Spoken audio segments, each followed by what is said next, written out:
Så har jeg fået en anden motor ned fra hylden af derovre, og lige skal jeg prøve at have den sat op i motorstativ, og har kigget lidt på, hvad der er galt med den, og om jeg kan se fejlen på den. Det her, det er jo som sagt den motor, jeg havde med til den blå 370, altså den, der skal blive til en probil.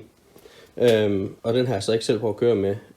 Ham jeg købte den af, han sagde, den bankede lidt for lejerne, og det gjorde den, der ligger i den anden bil derovre også. Men der er så rimelig mange flager i, så jeg satser på, at den her den er bedre.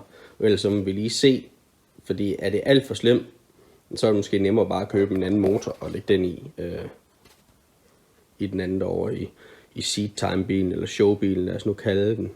Et eller andet, det vi egentlig kalder den her, det er, at vi kalder den pladshunden, fordi det vi egentlig har brugt den mest til, det er at køre lidt frem og tilbage og trukke en bil fri, der sad fast om i gårdspladsen deromme, og så kørt starthjælp, den lige med nogle startkabler og noget om at hjælpe med at starte nogle andre biler. Så det er egentlig den har været brugt mest til indtil nu, og nu er så motoren gået i stykker. Så pladshunden. Nu skal vi have motoren her. Jeg har lige drejet rundt på pallen, så jeg kommer til herom. Fordi jeg vil have den op og sidde i en motorstand, sådan så at jeg kan komme til at arbejde med den og bruge den, vende og dreje den, sådan, så det er nemmest for mig at komme til. Jeg har lige drejet motoren rundt, da den stod på pallen, sådan så jeg kom til koblingen, for den vil lige nødt til at af først. Og det kan jeg lige prøve at vise, hvordan det her det er en helt almindelig, den originale kobling, der sidder på her.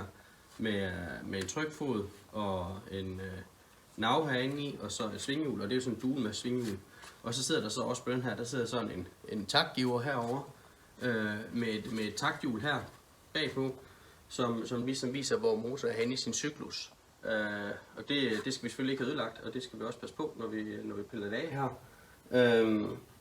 Men jeg vil lige prøve at vise, når jeg lige piller koblingen af. Meget simpel operation. Men det er jo sådan en ting, som mange de godt måske kan være lidt nervøs for, hvis de går i stykker på deres almindelig bil, eller hvis der er nogen, der er ved at lege lidt med en lille racebil, så det der kobling der, det lyder lidt voldsomt, fordi man skal have motor og gearkassen, som ligger der ved siden af, det skal man have skilt ad, men det er sådan set ikke så galt, når man nu lige tager det isoleret og set, fordi det er bare mavebolde, som man godt, eller jeg godt kan lide at kalde dem, til bælhauset, altså hele koblingshuset, der sidder sådan en række bolde rundt her, og det gør der på alle biler.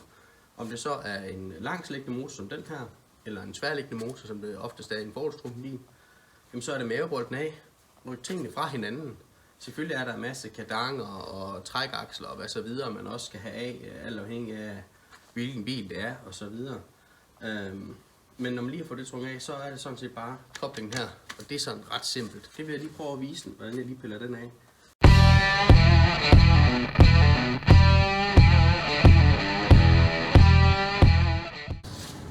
Hej blokken.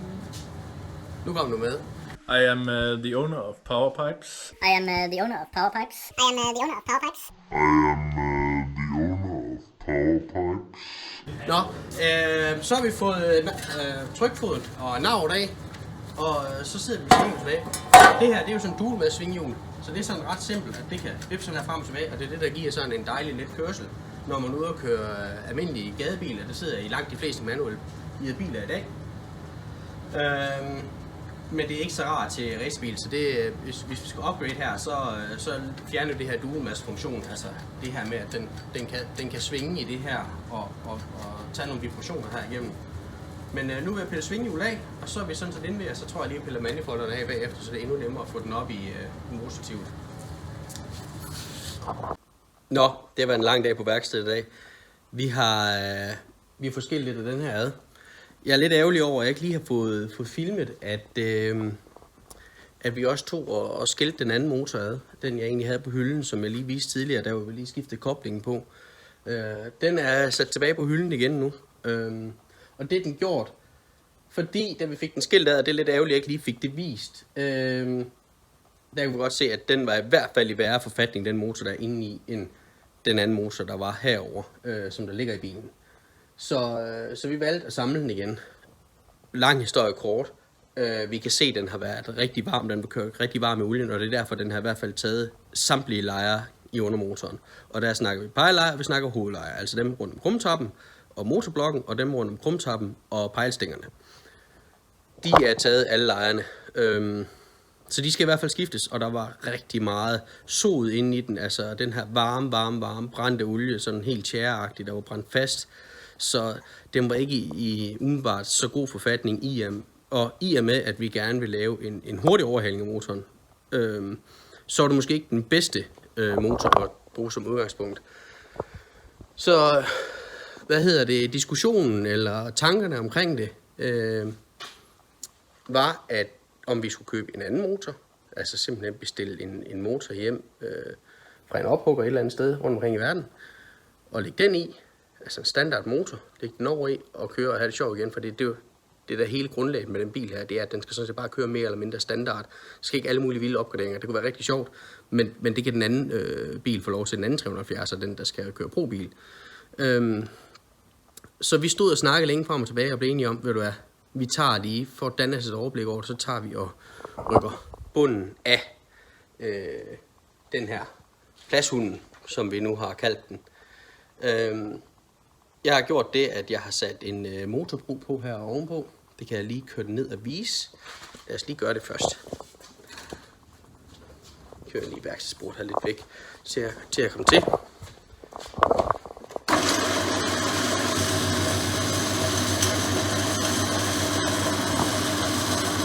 Så vi har fået bæltene på. Det er selvfølgelig meget i sig selv der allerede.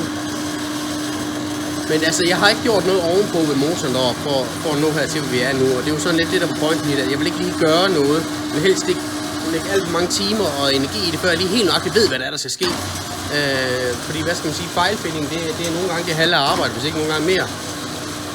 I og med, at så vi skal finde ud af, at vi skal lave det rigtige første gang. Det er rigtigt på det her projekt. Så jeg har simpelthen taget en motorbro, det er sådan en, man kan købe alle mulige steder, der ligger lige ind over på vangerne her og ved forskærmen. Og så lige spændt den fast her, godt fat i motoren her. Og så har jeg sådan lidt gjort mere her ovenpå. Den til at gå til. Nu hænger motorerne, og så kan jeg derfor tage forbrugen af, hvor motorophængene ellers står nede ovenpå. Så lad os lige køre den op igen. Nu har jeg i hvert fald lige fået det med. Sådan. Så det jeg har gjort, det er så, det kunne jeg selvfølgelig godt lige have filmet, men det gik sgu lige så stærkt. Det har været en lang dag i dag. Jeg har rykket kringstabilisatoren af, taget nogle af beslagene af her. Der sidder her foran og holder noget køleopsætning, og der er noget ekstra forstærkning rundt til forbrugen her. Så har jeg simpelthen løsnet forbrugen og motorbænken, og så har jeg bare ladet den falde ned. Lige taget støddæmperen af her i begge sider. Og så har jeg sådan set bare ladet den falde ned lige, så jeg kom til. Og det giver faktisk rigtig meget plads. Pille det lille bundkar af, som vi også havde af her den anden dag. Og så simpelthen taget hovedbundkarret med af. Og der lå også lidt dejlige overraskelser i form af lidt spåner og lidt. Men som I kan se her, så har jeg fået det hele skilt ad. Og det ser faktisk rigtig fint herude oppe i motoren. Det er selvfølgelig også, som er en af grundene til, at den er gået i stykker, det er, at der har været lidt meget benzin i den olie her. Det er i hvert fald min teori, at det er derfor, at den ikke har smurt ordentligt. Der har simpelthen ikke været nok smøreffekt og nok smørtryk. Så derfor er den er rigtig fin ren ind i. Det kan selvfølgelig være lidt den her benzinholdige olie, men generelt også er det et tegn på, når der ikke er de her store brune tjæreagtige aflejringer på alt det alu, der sidder rundt her, jamen så har den ikke været sådan synderlig meget skadet eller kørt varm og så videre. Hernæst så har jeg drejet motoren rundt. Jeg lige prøve at se, om jeg kan tage en nøgle her.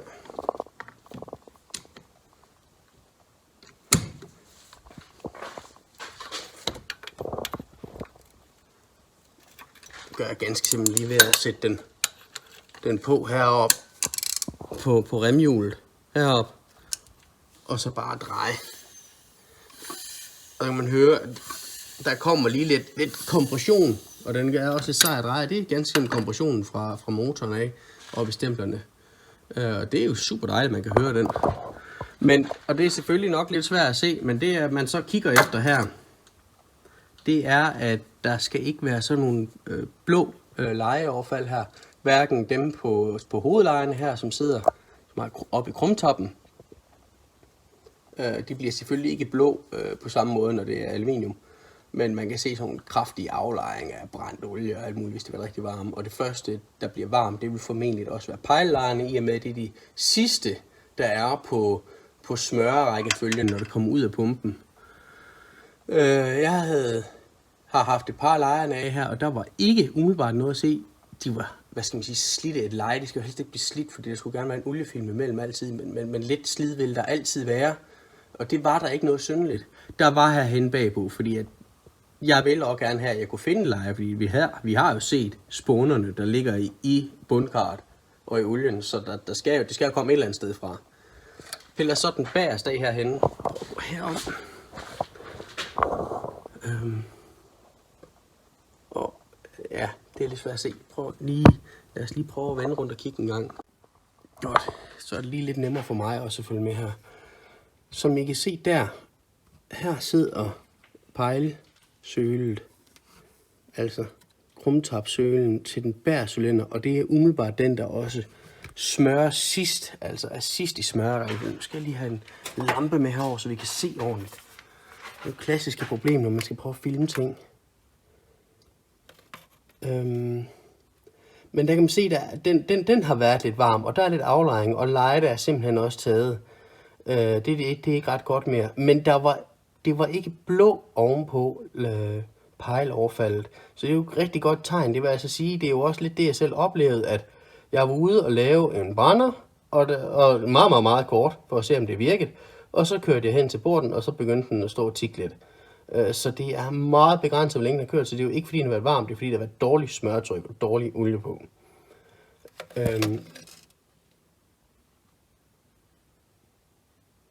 Nå, jeg har ikke ret meget strøm tilbage, siger den nu til mig. Men lad os hurtigt komme det igennem. Det der, det kan man sagtens køre med. Der er ikke noget, jeg kan, altså sådan, hvad skal man sige, tommelfingeren og pegefingerneglen, det er, at jeg kan ikke mærke noget som helst. Der er lidt aflejring. Det kan godt være, at man lige skulle prøve at rense det helt fint af. Men der er ikke noget at komme efter her. Og lad os lige prøve at gå herover på bordet her, og så se. Prøver vi lige. Og nu når man normalvis skal lave sådan noget her, så vil man lægge det op, sådan så det er tydeligt at se, hvilke pejleleje der hører til hvor, og hvilke overfald der hører til hvor. Det er meget vigtigt. Det er ekstremt vigtigt, når man laver sådan noget her. Jeg har ikke gjort det nu, fordi jeg har kun lige pillet den her ene af nu, og jeg piller ikke det hele af lige nu her. Men, så tager vi lige lyset igen. Det her, det er pejleleje overfaldet. Lad os prøve at filme hernede over. Den er altså overhovedet ikke blå på nogen måde, og det bliver de altså ved, når det bliver varme. Den er overhovedet ikke blå, og det er rigtig fint, det her. Men jeg kan så vende den rundt. Hups. Og se en lille bitte smule af det her blå her, som jeg siger, der vil komme. Se, den har været varm, men det er jo selvfølgelig også på indersiden, og det er jo der varme, den ligesom kommer. Og det vi ligesom kan se lidt med i filmen her, det er det øverste. Og det nederste pejleleje, og nej, det er delt med ikke ret godt mere. Det er fuldstændig færdigt. Men det har ikke været spundet mere rundt, og det er heller ikke synderligt banket i stykker, slet ikke i forhold til, hvad jeg så over på den anden motor. Så det er faktisk fint. Så det der er planen lige nu, det er, at næste gang jeg kommer her på værkstedet, det bliver nok i morgen, så skal jeg have de sidste pejler af. Jeg vælger lige alle mine værktøjer på gulvet. Jeg skal lige tjekke og sørge for, at alle lejerne, de ser fine ud. Eller ikke fine, så jeg ved, hvad for noget der er. Jeg skal skifte, eller hvad der ikke skal skiftes. Nå, nu vil jeg takke af for i dag. Jeg skal hjem og i bad, og så skal jeg hjem og slappe lidt af og sove. Det var egentlig meningen, jeg har lidt et husprojekt derhjemme, og så er det jo egentlig meningen, at jeg skal hjem og slive nogle gipslofter. Men det bliver altså ikke i dag. Klokken den er meget til på midnat, og vi har været i gang næsten hele dagen. Jeg fik desværre ikke filmet så meget med den anden motor, at jeg skilte den ad, fordi det gik lige lidt stærkt, og Mathias og jeg, vi gik og sludrede lidt omkring det og sådan noget, og så fik vi ikke rigtig film. Det er lidt ærgerligt. Men jeg kan fortælle jer, at den var ikke så pæn indeni, så der var egentlig ikke så meget spændende at se. Vi fik lige tjekket det med de koblinger, eller koblingen og dualmast, det fik vi lige hurtigt løbet henover. Og hvis der er nogen af jer har et spørgsmål til det, så sig endelig til. Så kan vi tage mere om det, fordi den er trods alt stadig skiltet. Jeg har den liggende derovre. Og ellers så kan vi tage det også i et andet afsnit. Det næste, det er, så havde vi den her snak om, hvad skal der ske nu? Fordi jeg har som udgangspunkt 2 motorer nu. Jeg har den fra den blå, og jeg har den her i plashunden. Begge to er defekte lige nu. Den fra den blå umiddelbart værre end den i plashunden. Så hvad skal vi gøre? Jeg hældte rigtig meget til, og hælder stadigvæk lidt til, at bare købe en anden motor, altså en ny brugt motor. De koster en god sum penge, men forskellen den er, at hvis jeg skal ud og købe stumper til at hovedrenovere en motor, og her snakker vi ikke noget upgrade stumper som sådan. Vi snakker nye lejer, vi snakker parkingsæt, vi snakker lidt stempelring til de originale stempler, lidt bolde og lidt oliepumpe, lidt vandpumpe, som er som udgangspunkt minimum, hvad du skal bruge for at renovere en motor. Jamen så skal jeg af med de her et sted mellem 15 og 20.000 kroner i dele. Og så skal der ikke komme noget motorbearbejdning. Altså vi skal ikke slibe noget krumtap, vi skal ikke plane noget topstykker, vi skal ikke gøre noget som helst, vi skal ikke ud til nogen motormand, der har noget lavet. Så kan vi holde os på de her lige omkring 20.000 kroner i stumper, og så er der ikke talt arbejdsløn med det. Man skal ikke tælle arbejdsløn med, når det er en troppe, man går og hygger sig lidt med. Men så har jeg selvfølgelig en nyrenoveret motor, og det er godt. Problemet er bare, at jeg har ikke en bedre motor, end jeg har, eller havde her nu. Så det har jeg lidt svært ved. Og for ikke ret mange flere penge, så kan jeg rent faktisk købe en anden motor hjem. Selvfølgelig er den ukendt stand, men jeg finder den selvfølgelig ved et firma, som jeg finder på nettet et eller andet sted, eller hvor jeg nu forsøger mig frem til en motor, som jeg stoler på. Og så får jeg den hjem. Og så må jeg ligesom tage som udgangspunkt, at så er den motor i hvert fald standard og i orden. Jeg har 2 ens produkter. Den ene kan jeg bare have brugt. Det tager lynhurtigt 50 timer at renovere sådan en motor. Den anden, der har jeg bare spillet den rundt, og det skal jeg gøre uanset hvad. Der skal jeg pille den her motor ud, for at enten renovere den og lægge den i igen, eller lægge en anden ind i. Så det er det samme. Så jeg bare sparet 50 timer. Plus det, at så har jeg så 2 motorer liggende på hylden nu, ekstra motorer. Begge 2 skal renoveres, men det der er i det, det er, at hvis jeg for eksempel skal upgrade til en eller anden dag, at vi bliver enige om, at der skal en turbo eller 2 på, eller en kompressor for den sags skyld, eller et eller andet, så skal jeg ud og upgrade på motoren. Altså, vi snakker smedet stempler, forstærket pejlstænger, og så videre, og så videre. Måske en sturkerkrumtap, alt afhængig af, hvor vild man vil være med det. Og så skal jeg hele den her tur igennem igen. Det samme som nu. Bolde, lejer, oliepumper, vandpumpe osv. Timing kit, det hele. De her små 20.000 kroner i stumper, dem skal jeg igen ud og bruge. Så jeg synes, det var sjovere på et eller andet tidspunkt, så tag en af de motorer, jeg har. Skil den ad. Læg lidt mere end de 20.000, så læg måske 30, måske 40.000 i, og så får jeg en fuld bygget motor med lidt lavere kompression, og det ene og det andet, så den er klar til at få en turbo eller 2 på, og lave rigtig mange hestekræfter, og det er forstærket det hele, så. Det var lidt sjovere. Det er bare ikke der, jeg er lige nu, fordi jeg kunne også vælge at opgradere motoren nu, og så sætte turbo på den. Men det er sgu ikke så meget det der for at opgradere motoren lidt, og det er ikke så meget det for at købe 1 eller 2 små turboer. Det er ikke det, der koster, men det koster. Så skal der laves rørføring, så skal der laves udstyringssystem, så skal der laves en intercooler, og så begynder vi at snakke brændstofsystem, og vi snakker motorstyring, og det hele, det skal bare spille sammen, og vi er et helt andet sted, end det den her bil rent faktisk skal kunne. Så det er ikke der, vi er lige nu. Så, konklusionen for nu, det er, at nu tjekker jeg de her lejer, de sidste lejer, og hele motoren igennem i morgen. Og så finder jeg ud af helt nøjagtigt, hvad der er i stykker, og så skifter jeg kun det, der er i stykker.